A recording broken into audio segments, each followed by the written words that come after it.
Me crié en un colegio americano en Cuba. Siempre estuve involucrado en deporte, pero tenía dos asignaturas que me encantaban. Matemáticas y la otra historia. Y a mí siempre y el director del colegio de nosotros sobre todo, James Baker, siempre insistió en el valor de la democracia. Y de verdad yo tuve una relación muy cercana con el director de mi colegio, que era un americano, que creía firmemente en la democracia. Una persona extremadamente interesante porque fue el verdadero fundador, el verdadero gestor en Cuba de la Operación Pedro Pan. Él se encargó de lo que era la mitad de Pedro Pan, que era el gestionar lo que le llamaban la visa waiver para que le dieran permiso a uno de salir. Y para mí, que no había estado tan involucrado en política, el concepto de democracia era muy importante. Su padre era un médico, según investigué, un médico prominente que se distinguía por su humanismo. Mi padre era pulmonólogo. En Cuba decir pulmonólogo era ser especialista en tuberculosis. Mi padre era director de un sanatorio antituberculoso en Cuba que se llamaba La Esperanza. Y después fue como parte de un experimento que se hizo en Cuba con todo lo que era el asunto del tratamiento de la tuberculosis, que se creó un sanatorio, que creo que hoy es un hotel, se llamaba Tope de Collante. Es el Tope de Collante. En el Escambray. Mi papá y 3 otros médicos fueron cada uno a dirigir un piso. Mi papá tenía 2 hermanas. De esas 3 familias, cada una tenía un varón.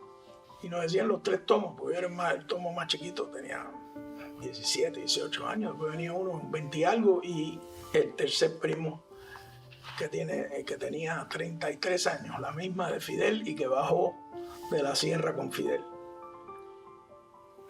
Llegó Fidel Castro con su revolución, en la cual él insistió que él quería traer de nuevo un sistema electoral y democrático a Cuba. Lo insistió muchísimo en todo su discurso y eso. Sin embargo, el día 1 de mayo de 1960, un año antes de la invasión, un año y algo después de llegar al poder, él tomó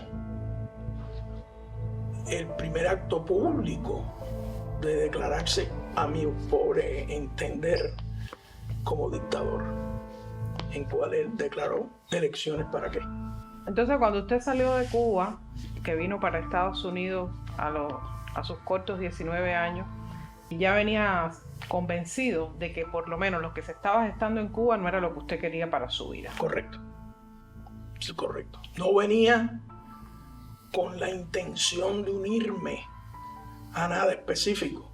Venía decepcionado con lo que había pasado allí.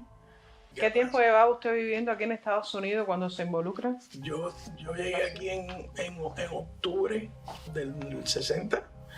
Y entré en la invasión en enero. Un gran compañero mío, su foto está allí, falleció.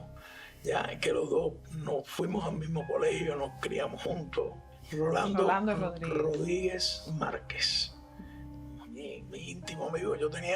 En la invasión tenía 2 íntimos amigos. El coronel Néstor Pino Marina, que está aquí atrás la foto de él, era vecino mío. Un militar. El padre había sido jefe de la policía mucho antes de Batista. Y él de niño, de 10 años, nosotros estábamos jugando pelota y él con su bate estaba haciendo como si tuviera un rifle en la mano. Militar a eso, y falleció siendo coronel del ejército americano. Tenía 2 íntimos. Preguntando por él, averiguando dónde estaba y todo eso, fue que me decidí y dije, no, yo tengo que ir allá también. Claro. El tercer primo que bajó de la sierra con Fidel. En el momento que yo desembarqué, él era ministro de Trabajo. En el momento que yo desembarqué, después supe que estaba a cargo de todas las tropas que estaban en contra de nosotros. ¿Se llamaba? Augusto Martínez Sánchez, y estaba en el Central Australia. Estando yo preso, sí me llevaron a que me entrevistara a él. No porque sabían que yo era primo de él, sino porque él estaba a cargo del Central Australia. Y entonces era un ritual llevar los presos nuevos a que vieran al jefe. Cuando se da ese encuentro, que usted es prisionero y lo llevan ante él, que era el que estaba entrevistando a todos los presos, ¿qué ocurrió en ese encuentro? Nosotros teníamos las manos amarradas en la espalda. Y entonces yo estaba sentado junto con un grupo de personas que estaban ahí y él entró. Y entonces, por supuesto, lo entraron. Dijeron, mire, comandante, aquí están los nuevos presos. Y entonces, se tropieza conmigo y me dice, ¿y tú qué haces aquí? Y yo, no sé por qué. Sinceramente, en esas situaciones uno actúa con lo que no hay nada planeado. Claro. Y yo lo único que le dije, bueno, yo lo único que quiero es que le avise a mis padres que estoy vivo. Él reaccionó a lo que yo le decía y me dijo algo que no tenía sentido. Me dijo, tú no te mereces los padres que tienes. Lo cual quería decir, o por lo menos yo interpreté que era que yo había de alguna manera traicionado a mis padres. Mi próximo conocimiento fue que mis padres estaban presos. Me dijo un capitán, yo no tengo la manera de probar que ese capitán haya recibido órdenes de Augusto. Al principio reaccioné así, pero después, durante el tiempo, pensando bien el incidente, no supe. Prefiero pensar para mi tranquilidad mental que no tuvo nada que ver directamente con eso, pero el hecho fue que metieron a mi padre preso después de ese encuentro, días después, en esos días. Después terminó mal, como todo el que fue amigo de Fidel, íntimo de Fidel y de hombre de confianza de Fidel. Fidel terminó mal. Porque eso es una cosa que es bien interesante de lo que ha sucedido en Cuba, que no solo él inculcó la confrontación entre las familias. La historia dice bien clara que todo el que era amigo de Fidel terminó mal.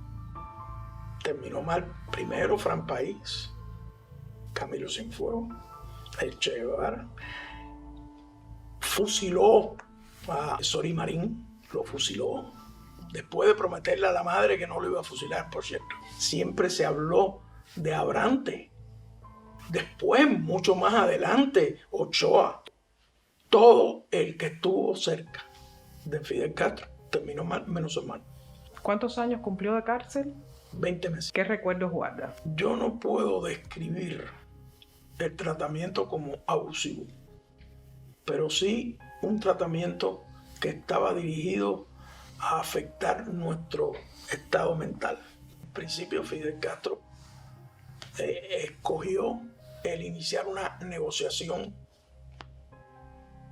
con quien fuera, nuestros familiares en un momento, con algunos, no directamente con el gobierno de los Estados Unidos, con algunas instituciones que representaban los intereses americanos. Y pidió que se creara una comisión de nosotros para salir a promover el hecho de que los negociaran por nosotros. Originalmente fue por tractores, después se determinó que los tractores pues, podían ser utilizados para fines militares, entonces se ideó otro intercambio. Finalmente fue por medicinas y comida y todo eso. Sí, él se vanagloriaba de decir que habían intercambiado a los mercenarios por computa. No, y la gran mayoría fue por medicina. Una cosa, les mencioné a Abrante. Abrante sale explicándole a Fidel, cuando ya tenían el costo final, X millones de dólares, él fue a Fidel, después de revisar toda la mercancía, y le dijo, déjeme explicarle una cosa, comandante, como está en el libro. Déjeme explicarle una cosa. Todo lo que han puesto aquí son el costo al público de las medicinas que nos están entregando. Estas medicinas las donaron compañías norteamericanas farmacéuticas. Y el precio es distinto, porque a ellos no les costó lo que le cobraban al público. Una aspirina, una caja de aspirina, $20, por decir algo de eso, a ellos lo que les costaba era $4. O sea que, y él fue a Fidel y lo recriminó, le aclaró que él creía que se estaban aprovechando de él. Eso está en el libro After the Biopics. Y ahí dice por cuánto nos cambiaron. La gran mayoría fue con medicina. A mí me mencionaron nombres de 3 amigos suyos muy cercanos, miembros de la brigada. Uno es Tomás Cruz, de quien tenemos referencia que puso en aprietos a Fidel Castro. El otro es Manuel Artime, que murió muy joven. Y otro es Erneido Oliva, con quien hay algo muy particular entre él y usted en este caso. Tomás él predicaba, era pastor protestante también. Y era un individuo excepcional, paracaidista, jefe de una compañía dentro del batallón de paracaidistas, con un interés enorme en su futuro. Y yo le di clases en prisión de inglés, porque él tenía interés en aprender inglés. Qué bueno. Tomás le contestó a Fidel cuando Fidel le dijo, pero tú, negro, ¿qué tú haces? Si ahora tú puedes ir a la playa y eso que antes te lo tenían prohibido. Y él le dijo, pues, comandante, yo no vine aquí a bañarme en la playa, yo vine a liberar a Cuba. Que fue un gesto espectacular. El segundo que me habló fue Manolo Artime. Él era reconocido como el líder político de lo que fue la brigada. Y cuando nosotros llegamos a prisión, al Príncipe específicamente, entramos un grupo primero y todo el mundo cogió sus literas, y unos arriba y otros abajo, ¿no? Cuando no había litera para todo el mundo. Entonces trajeron un grupo de colchones, los tiraron en el piso y le dijeron, el que quiera coger un colchón. Manolo venía con su colchón y mi litera estaba al lado de una pared que hacía un ángulo así, la litera estaba aquí. O sea que había un espacio entre mi litera y la pared. Uh-huh. Y parece que dijo, este es un cuartico privado que yo tengo, y puso su colchón ahí. En aquel entonces ya no, porque ya el alemán me ha perjudicado. En aquel entonces yo era una máquina de conocer chistes de Pepito y de esto y del otro. Yo era una máquina y yo se los hacía a Manolo y él se moría de la risa. Creo que trabajó en alfabetización y todo eso allá en Cuba. O sea, que era un individuo que tenía además de tener su pensamiento político, también tenía una proyección social. Y Erneido Oliva en Girón estuvo en la parte de Playa Larga, y en Girón que yo no estaba, yo estaba en San Blas. Pero aquí se creó una fundación, un grupo que se llamó CAMCO, y el objetivo era tratar de unir a todos aquellos que habían tenido algún tipo de participación militar en Cuba. Entonces, el CAMCO era una unión de los miembros del Ejército Constitucional de Cuba, los miembros del Ejército Rebelde. Había un general rebelde que también era más parte de CAMCO, los miembros de Girón, uh-huh, y los cubanos que habían participado en el Ejército Americano. Lo importante es que el objetivo era llevar un mensaje a las Fuerzas Armadas en Cuba, que nosotros veíamos la oportunidad de que, o sea, la necesidad de que cualquier cambio que hubiera en Cuba incluía a todos los que quisieran, estar en contra de lo que estaba pasando ahí, del régimen que se había establecido. Claro. Y ahí en ese esfuerzo hubo algunos que fueron enemigos nuestros. Claro. Tú decidas que por un bien mayor pudieran trabajar en conjunto, yo creo que tenía un valor increíble y Oliva era el representante de eso. Pero si me permite, a mí me gustaría agregar a uno más, un señor que era profesor universitario que se llama Juan Clark. Tiene un libro que se llama Cuba, mito y realidad. Excelente. Más datos que en ese libro no hay ninguno.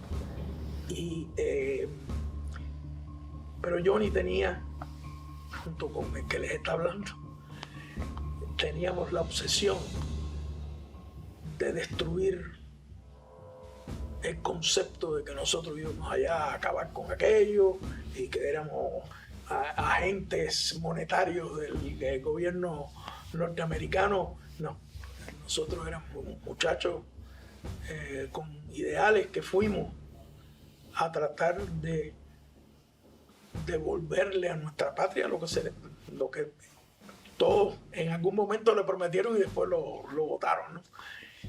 ¿Qué fue de la vida de Ricky Sánchez con el tiempo, una vez de vuelta a Estados Unidos? Sería muy poco noble no reconocer de nuevo a ese americano que influyó en mi vida, porque días antes de irme, él me llamó y me dijo: oye, yo le prometí a tu mamá que yo te iba a ayudar a ti cuando vinieras para acá, y te tengo concedido una beca en la Universidad de Miami con todo pago. Y yo le dije: Mr. Baker, lo siento mucho, pero me voy para la invasión. ¿Oh, tú vas a hacer eso? Sí, me voy. Y me fui.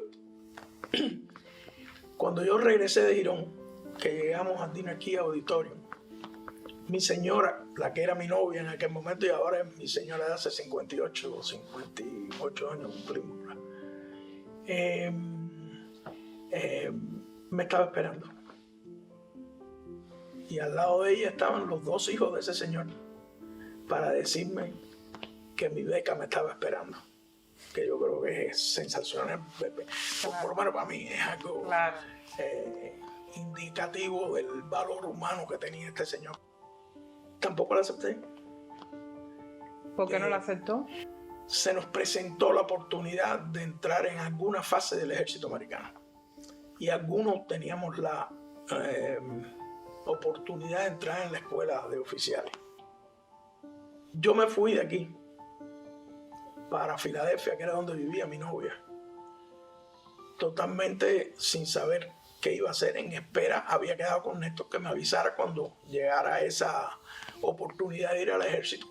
El 26 de enero se me explotó el apéndice a correr en Filadelfia y en esos días había que reportar al ejército, así que eso se quedó fuera. Y me tomé la decisión de entrar en la universidad, buscar un trabajo. Me busqué un trabajo en un banco, en contra de lo que me había hablado todo el mundo. Me decía: ni en banco ni en seguro, ahí no hay dinero. Pero un amigo mío que de la invasión iba a una entrevista de trabajo en un banco y me dijo: oye, ven conmigo, aplica. Y le digo: no, pero no, que voy a aplicar, esta es la porquería de banco. Y me dijo: aplica. Yo había trabajado con una compañía americana en Cuba, de intérprete. Y lo puse en la aplicación y me hicieron una oferta que no podía rechazar. Y tuve dos goals. Uno, mejorar en la banca. Llevo 58 años en banco. O sea, ha hecho su carrera en la banca. He tenido todas las posiciones habidas y por haber dentro de un banco, incluyendo fui presidente de un banco. ¿Cómo se llama esto? Sigo activo. Qué bien. Lo que he entregado es la parte administrativa, pero la clientela, que es mi gran tesoro. Yo siempre le digo a mis hijos: el gran tesoro del humano es a quien conoces y a quien ayudas y a quien... Entonces, y mi clientela me he quedado con ella y yo sigo ayudando, sirviendo, que es lo que es un banquero toda la vida. ¿Cuántos hijos tuvo? 4 muchachos. Qué bien. Y 10 nietos. 2 varones y 2 hembras. 2 hembras. Sí, yo hice las cosas perfectas. Ellos fueron los que no me la hicieron perfecta porque hicieron 6 hembras y 4 varones. Yo le dije, mira para ver cómo me empatan igual. Hice 2 y 2. ¿Cuál es la recomendación que usted daría para dar pasos hacia que todas estas fricciones y estas décadas de dolor que ha vivido Cuba se puedan solucionar? Yo no creo que nadie en sus cabales, mirando sinceramente hacia adentro, piense que lo que ha sucedido en Cuba es algo que se merecía el pueblo de Cuba. El pueblo de Cuba merecía tener lo que muchos le ofrecieron y nunca se lo dieron. Era tener el derecho a elegir sus gobernantes, a vivir en paz, a vivir una vida que les permita llegar a lo que sus condiciones personales les permitan. Yo creo que en Cuba hay sectores que en algún momento van a tener que tomar la iniciativa para que ahí haya un cambio. Los militares, los trabajadores y la juventud. Para mí, que perdí mi juventud, ese último eslabón es el eslabón más importante para que exista eventualmente un cambio en Cuba. Los militares son muy importantes. Pero en todo el proceso cubano siempre la juventud tuvo un lugar preponderante. Y mientras esa juventud esté dormida, o traten de dormirla o de dominarla, no creo que podamos llegar a nada, pero es necesario que lo hagan. Nunca pierdan su dignidad personal.